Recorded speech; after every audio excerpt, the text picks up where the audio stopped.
A 48-year-old black CEO walked into her own luxury hotel and was told, "We're full, guests only." She didn't argue.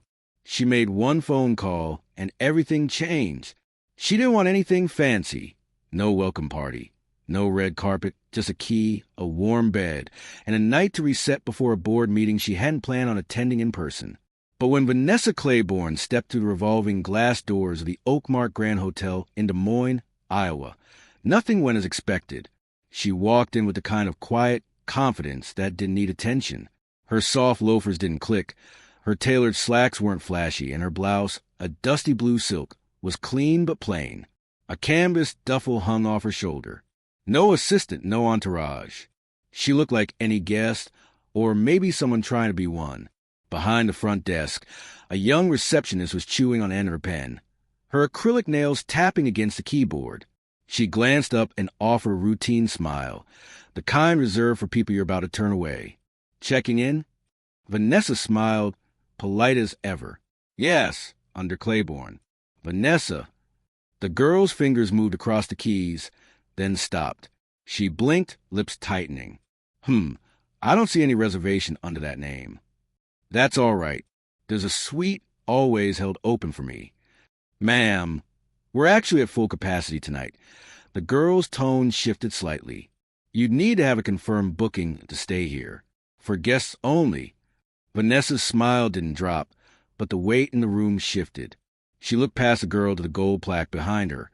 Oakmark Grand, a Claiborne property. Her name wasn't just on a reservation. It was on the building.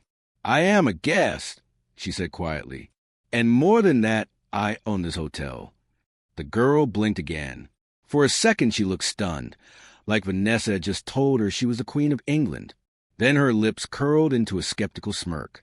"You own the Oakmark?" Vanessa nodded, calm. The girl leaned toward the desk phone. "I'm going to have to call the manager." "Go ahead." Across the lobby, a couple in golf polos looked over. A man sitting near the fireplace tilted his head. Vanessa could feel it. The shift, that familiar weight, the look of, someone must be lying and we think we know who it is. Moments later, a thin man with a crooked tie and a clipboard appeared from a side door. His badge read, Assistant Manager Neil Dorrance. He took one look at Vanessa and immediately started speaking with forced cheer. "Good evening. Is there a problem with your reservation?" "She claims to own the hotel." The receptionist said a little too loudly. Neil hesitated. Vanessa kept her eyes on him. "I don't claim." "I do. My name is Vanessa Claiborne. You'll find it on every quarterly report and every executive board memo. I'm here for one night. You should have a suite held under the owner block." Neil adjusted his glasses. "Right. Just give me one moment, please." He turned toward the back, muttering something into his walkie. Vanessa stood still. She didn't fidget, didn't raise her voice, but the air was getting thicker. That's when security appeared. Not aggressively, not hands-on, but enough to make a point. One stood near the elevators, the other beside the coffee bar. Just in case. Vanessa's gaze didn't move. She didn't flinch, but inside she felt it, that quiet fire rising in her chest. Not just because they didn't recognize her, but because they thought she didn't belong. Again, she could have pulled out her ID. She could have shown emails, ownership papers, photos from the ribbon cutting 6 years ago. But instead, she stepped back, pulled out her phone, and made one call. That's all she needed. But she knew this wasn't just about a room. It was about something much deeper, and the people around her were about to learn that the hard way. Vanessa didn't pace. She didn't sigh or look at the time or start recording like some people might have. She just stood in the corner near the marble pillar, phone still in hand, quietly waiting. The call had lasted only 26 seconds. She didn't have to explain much. She didn't even raise her voice, just gave her location, her name, and said, "I've been denied access to my own property. I need this resolved immediately." And then she waited. At the front desk, the receptionist kept typing, as if the screen might somehow change the truth. Neil, the assistant manager, returned with a folder in hand.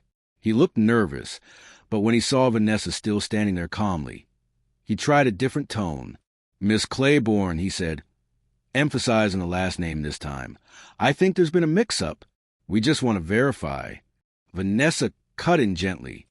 You can verify all you want. I'm not moving. Neil looked past her to the security guard, who didn't budge. The staff was frozen in a quiet standoff, unsure whether to escalate or apologize. Neither option felt safe. She noticed the stairs. 3 women sitting near the window, whispering behind their hands. A young man holding his laptop half open, pretending not to listen. The doorman was no longer greeting anyone, and that's when she saw it.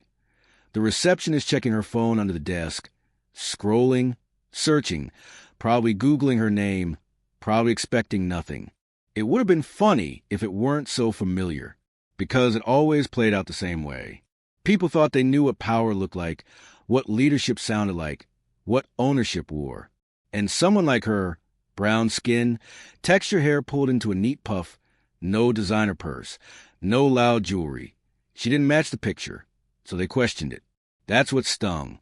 Not the denial, but the fact that it wasn't even surprising anymore. She remembered another hotel lobby years ago in Milwaukee. She was 28, just made VP, wearing heels that gave her blisters and a suit 2 sizes too big because it was all she could afford. Security had followed her from the moment she walked in. The only thing that saved her was the CFO coming down to greet her in person. She hadn't forgotten that day. And here she was, 20 years later, still proving who she was in a building with her name on the paperwork. She sighed softly, eyes scanning the room. No apology yet. No correction.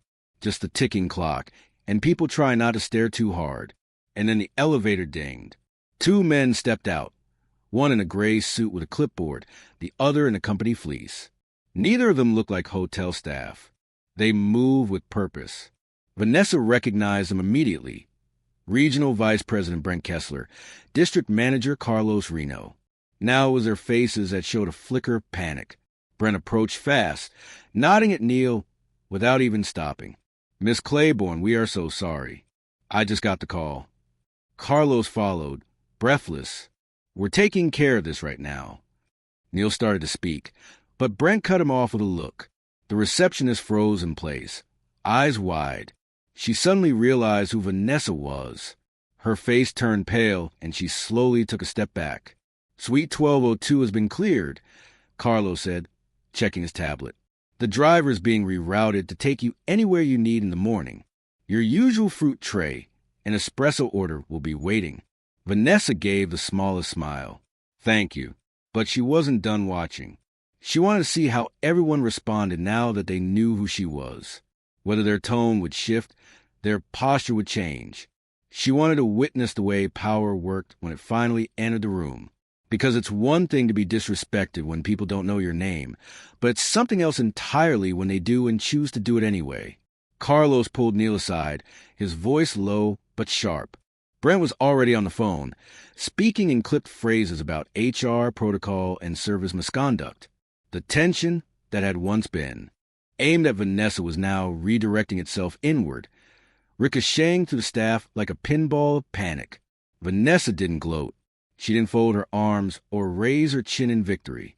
She simply walked back to the front desk, slow, quiet steps, and placed her phone on the counter. I'll take the 12th floor suite, she said, her voice even. Same setup.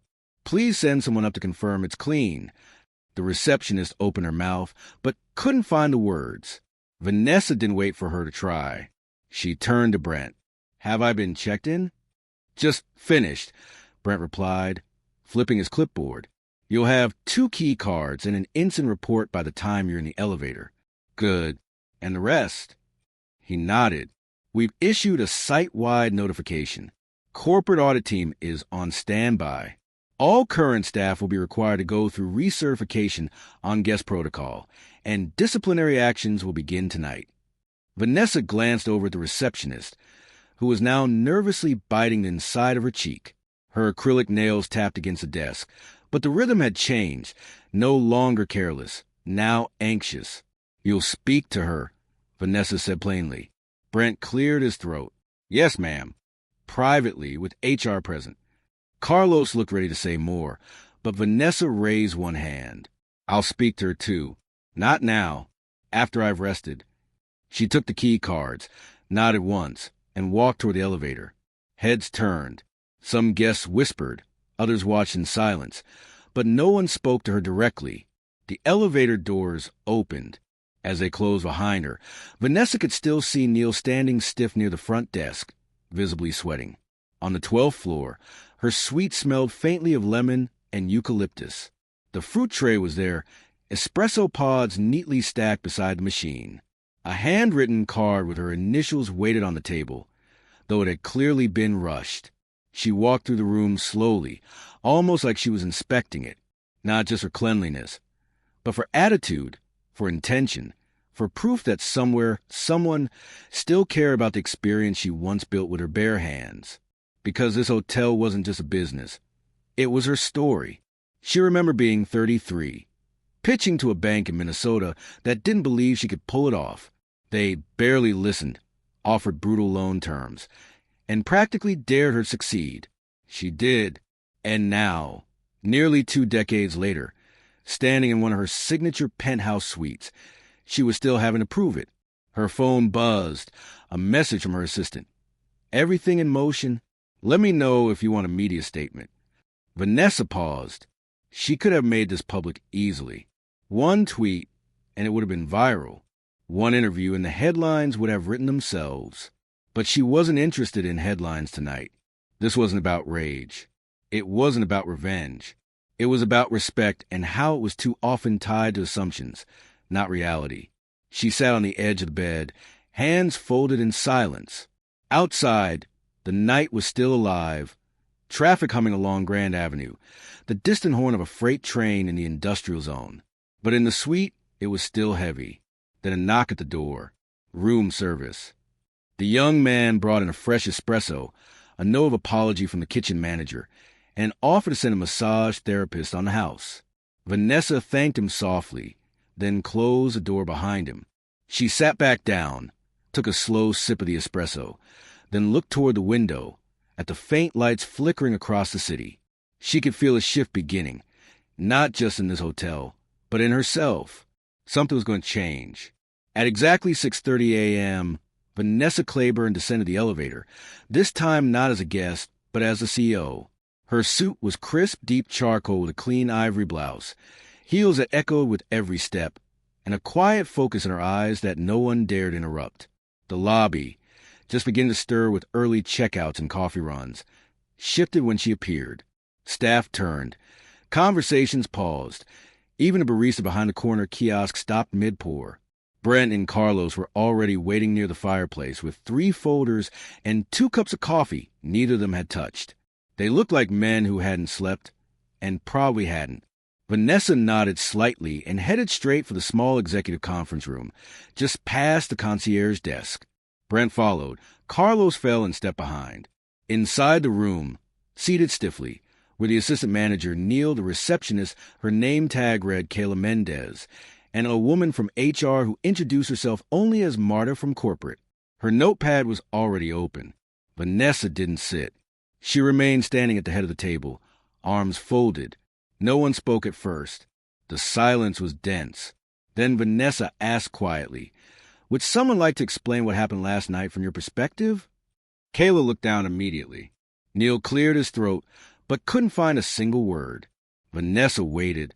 Finally, Kayla mumbled, "I just didn't think she was... I didn't expect... You didn't expect someone like me to own the building." Vanessa finished for her, calm, controlled. Kayla nodded barely.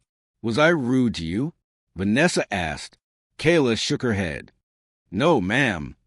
"Did I raise my voice?" "No." "Did I threaten anyone?" Kayla's voice was barely a whisper now. "No." Vanessa took a slow breath and turned slightly toward Marta. "I don't need this to be a firing squad," she said, "but I do need accountability." Marta nodded. "Understood." Carlos chimed in.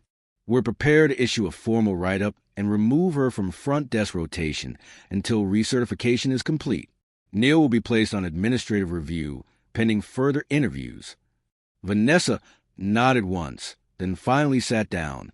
She turned toward Kayla again. "How long have you worked here?" For months. And in that time, how often have you thought about who built this hotel? Where it came from? Kayla hesitated. I guess I just assumed it was some corporation, a group of investors or something. Vanessa let the moment hang. Do you know how many properties I built across this country? Kayla shook her head. 17. From Baltimore to Phoenix. Every one of them designed with intention. Luxury made accessible. Service made human. I built this brand because I was tired of being treated like a shadow.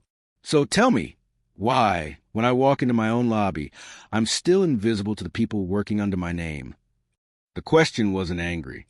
It was tired, honest, heavy. Kayla looked like she wanted to melt into her chair. Neil stared straight ahead. Face red. Carlo spoke again. We've already drafted a memo that will go out to every Claiborne property today. Mandatory, staff-wide inclusivity training. A reset. No exceptions. Vanessa looked at him. Make sure it's not just another box to check. I don't want people memorizing scripts. I want them understanding what respect looks like when you think no one's watching. Brent finally spoke. We'll make it real. She stood again. The meeting was over. As she walked out of the conference room, the lobby seemed to straighten itself. Staff scrambled, some nodding nervously. But she didn't acknowledge them. Not yet. She wasn't interested in performance.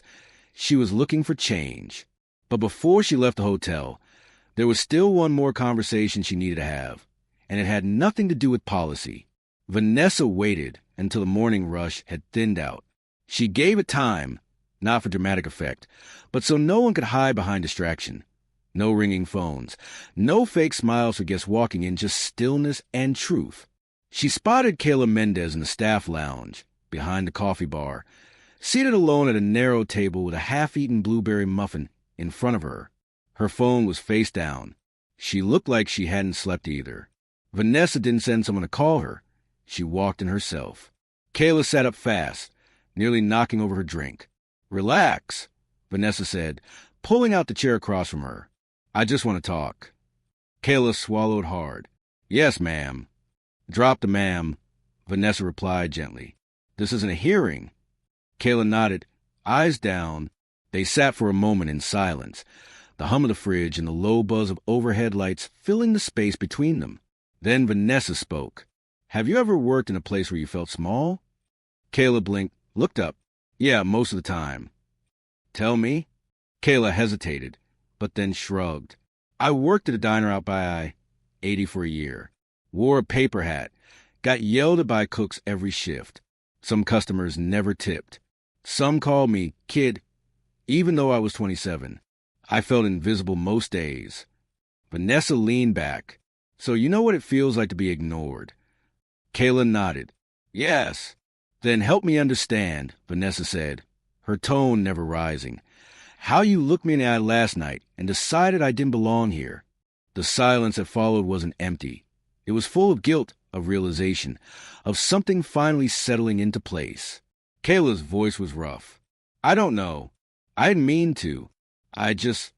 When you walked in, I thought you were maybe lost or waiting on someone else. You didn't look like...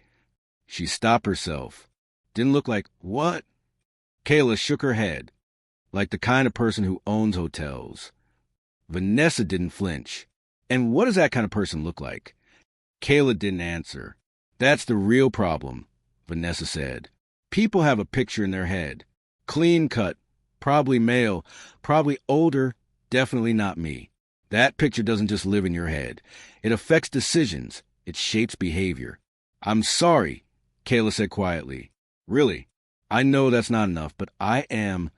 Vanessa nodded slowly. It's a start, but I'm not here for an apology. I came here because I wanted you to see me, not just as your boss, not as a cautionary tale, as a person. Kayla looked confused. I was you once, Vanessa continued. I started as a receptionist. Got mistaken for a janitor more times than I can count. Had people call me sweetheart and honey, like I wasn't the one keeping the place running. Every time, I had to decide whether to fight or let it go. And when I finally got into the boardroom, I told myself I'd build places where people like you could grow. Kayla's eyes were wide now. You really started as a receptionist? Vanessa smiled. In St. Paul. My first boss told me I talked too educated to be on phones and moved me to night audit. That was the beginning. Kayla almost laughed. That's unreal. It shouldn't be, Vanessa said. It should be normal. She stood up. I don't need you to be perfect, but I do need you to be aware. Every guest who walks through that door, old, young, dressed up or not, deserves dignity. Start there, and you'll never have to recover from moments like last night again. Kayla stood too. Thank you for talking to me. I mean that. Vanessa nodded once and left her standing there, but as she walked back to the lounge door, something in her felt lighter because a message had finally landed where it needed to. By mid-morning, the rhythm of the Oakmark Grand had returned, at least on the surface. Guests wheeled their bags across polished tile. Coffee cups clinked gently at the bar. A small family asked about nearby zoos. The world moved on like it always does. But inside the management office, it was different. Brent stood by the window, watching the valet rotate cars in front of the main doors. Carlos typed quietly at his laptop, drafting the official internal memo. Marta, the HR lead, reviewed new onboarding modules with a stony focus. And in the center of it all, Vanessa read through a fresh stack of evaluations. Personnel files flagged for review. She wasn't angry. She was exact. I'm not here to punish, she said aloud, scanning one report. I'm here to prevent repetition. Carlos looked up. We're adjusting our interview process for front desk hires. Not just for skill, also for empathy. Pattern testing, bias evaluation. Good, Vanessa replied. She tapped her pen once on the desk. And put me on the rotation. Starting next quarter, I'll show up at random properties quietly like I did here. Brent raised an eyebrow. You want to be, what? A secret guest. Not secret, she said. Just anonymous until I'm not. Carlos grinned slightly. That's going to make a lot of people nervous. Good, she said. Let them sit in it. The real version of this job doesn't come with warnings. She stood, slipping the papers into a folder. Have the new training go live by next Friday. Include story modules. I want staff reading actual experiences from guests, not fake scripts. I want real words. Human ones. Brent nodded. Consider it done. Vanessa left the office, walking back into the lobby. She stopped near the reception desk, where a new agent had taken over. He smiled immediately, respectfully, like someone who understood she wasn't just another suit walking by. She returned the nod, then looked around. Everything seemed still on the outside, but she could feel it. Small cracks forming in old habits, and that's how real change begins. Not with a press release, not with a public apology, but with quiet corrections repeated until they stick. She made her way to the elevator, headed back upstairs to grab her things. Her flight wasn't until late afternoon. There was time. When the doors opened on the 12th floor, she stepped out, heels soft against the carpet. The hallway smelled faintly of fresh linens and lemon. The suite door stood ajar. Housekeeping must have just finished. Inside, her bag was packed, neatly zipped. Her laptop rested on the desk, charger wrapped. Everything was in order except one thing, a note, folded, sitting on the nightstand. She opened it. Miss Claiborne, thank you for your grace. I'll be better. Kayla, it wasn't fancy. No envelope, just lined notepad paper and careful handwriting. But it meant more than a Puritan Company apology ever could. Vanessa folded it once and slipped it into her purse. Downstairs, a car was waiting. As she exited through the lobby, the same doorman from a night before opened the door with purpose. Safe travels, Miss Claiborne, he said warmly. We hope to see you again soon. She smiled. You will. As the car pulled away from the curb, she didn't look back. She didn't need to, because she left something behind, something heavier than luggage. She left the weight of being misjudged, the quiet ache of having to explain her worth. And what replaced it was better. Understanding, discomfort, growth for them, and maybe even for herself. But there was still one last thing she wanted to say, just not to the hotel or the staff. This message was meant for anyone who'd ever had to stand in a room and prove they belonged. The ride to the airport was quiet. No small talk from the driver. No music playing from the radio. Just the software tires on pavement and the occasional blink of a turn signal. Vanessa sat in the back seat, with one hand resting on her purse and the other holding the folded note from Kayla. She hadn't read it again, but it was there, like a reminder, like a small piece of proof that the previous night hadn't been for nothing. She stared out the window at the rows of brick buildings, the corner gas stations, the faded signs for mechanics and bakeries. This wasn't where she'd planned to be this week, and yet maybe she'd been meant to be here all along. Not for the board meeting, not for the business, but for the conversation. Because the truth is, this kind of thing didn't shock her anymore. She wasn't angry that it happened. She was tired that it kept happening. Tired of how often worth gets measured by assumptions. Tired of how fast people sort you into categories without asking a single question. Tired of being made to explain things she should never have to say aloud. Yes, this is mine. Yes, I built it. Yes, I deserve to be here. And yet she wasn't bitter. That's the part people don't understand. Vanessa didn't carry bitterness. She carried memory. And memory could be powerful if you use it right.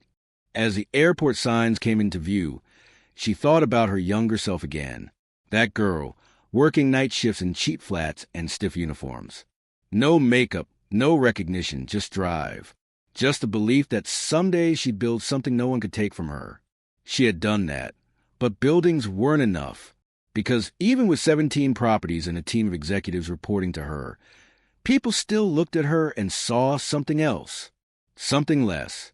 So what do you do when the world refuses to see you? You make sure you see yourself clearly without apology, and then you walk in anyway. You hold your ground. You speak plainly. You don't beg for permission. You act like the door was always yours. Vanessa stepped out of the car, grabbed her bag, and nodded at the driver. No more words needed. Inside the terminal, people hurried around her with their coffee cups and roller bags. Flight announcements echoed through the ceiling speakers. She moved quietly, almost invisible again in the rush of strangers. But in her chest, something settled. She had taken a moment of humiliation and turned it into a mirror for everyone in that hotel to finally see themselves. And mirrors don't lie. They show you who you really are. She hoped Kayla would grow from it. She hoped Neil would learn. She hoped Carlos and Brent would follow through on every promise made in that office. But if they didn't, she'd still be standing. She always had been, because dignity wasn't something anyone gave her. It was something she never gave up. And for anyone watching, anyone listening, who'd ever been dismissed, doubted, or spoken to like they didn't matter, Vanessa had one final thing to say. You don't have to shout to be heard. You just have to know who you are and walk like it every single time.